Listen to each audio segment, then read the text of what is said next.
एक राजा जो टहल रहा था ने अचानक एक सुनहरी चमक वाला चाय का पात्र देखा। जिज्ञासा में उसने पात्र पर लगी पानी की बूंदों को पोंछा। अचानक उसमें से काला धुआं निकला और पल भर में एक खूबसूरत पुरुष का रूप ले लिया। उसने दावा किया कि वो हजारों साल तक पात्र में कैद था और अब आजाद हुआ है। आभार में वो राजा के 3 इच्छाएं पूरी कर सकता है। अलादीन के जिन्न को देखकर राजा ने देर तक सोचा। उसे लगा कि सभी दर्शकों को स्वस्थ और समृद्ध जीवन की शुभकामनाओं के अलावा उसे कुछ चाहिए ही नहीं। लेकिन जिन्न उदास लग रहा था, जैसे उसे इन इच्छाओं की ज्यादा जरूरत हो। राजा ने पूछा कि जिन्न के दिल की सबसे बड़ी ख्वाहिश क्या है। जिन्न ने बिना सोचे कहा, आजादी। तुरंत राजा ने पात्र को छूकर इच्छा मांगी कि जिन्न को आजादी मिले। जिन्न की कलाई पर जंजीरें टूट गई। उसे यकीन नहीं हुआ कि राजा इतना उदार हो सकता है। लेकिन और बड़ा आश्चर्य अभी बाकी था। राजा ने दूसरी इच्छा मांगी कि जिन्न को आखिरी इच्छा मांगने का अधिकार मिले। जब से अब तक जिन्न दूसरों की इच्छाएं पूरी करता आया था, आज उसे कोई ऐसा मिला जो उसके लिए सोचता था। जिन्न का दिल खुशी से भर गया और उसने ये तोहफा सावधानी से स्वीकार किया। राजा ने पूछा कि आजादी के बाद वो क्या करेगा। जिन्न ने बताया कि हजारों साल तक वो पात्र में एक जादुई दर्पण के साथ कैद था। अगर मौका मिले तो वो एक जोशीला प्यार जीना चाहता है। राजा ने फैसला किया कि वो मदद पूरा करेगा। उसने जिन्न को महल में ले जाकर उसके लिए जीवन साथी ढूंढने का वादा किया। लेकिन जब वे बगीचे से गुजरे, जिन्न रानी की खूबसूरती से इतना मोहित हुआ कि खुद को रोक न सका। उसने राजा की पीठ पीछे रानी पर डोरे डालने शुरू किए और हजारों साल पुराना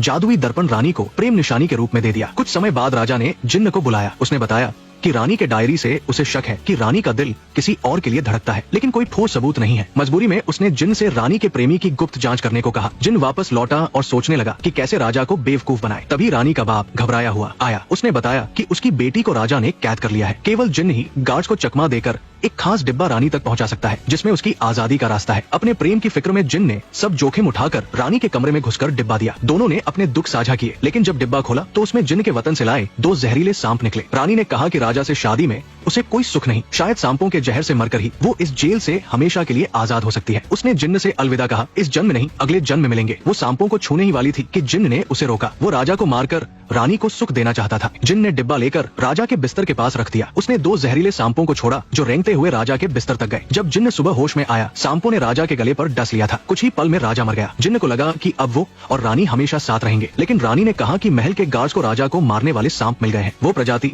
सिर्फ जिन्न के वतन में पाई जाती है। इसका मतलब हत्यारा कोई और नहीं, जिन्न ही है। तब जिन्न को सच्चाई समझ आई। रानी ने उसे कभी प्यार नहीं किया। उसने जिन्न को इस्तेमाल किया ताकि वो राजा को मारे और रानी को सिंहासन की वैध उत्तराधिकारिता मिले। जिन्न को धोखा मिला। उसने तुरंत जादुई पात्र निकाला और इच्छा मांगी कि वो जन्म जन्मांतर तक रानी के साथ रहे। लेकिन जैसे ही धुआं उठा, जिन्न जादुई दर्पण में कैद हो गया। इस अनोखे तरीके से वो रानी के साथ हमेशा के लिए रहा, लेकिन कैदी बनकर।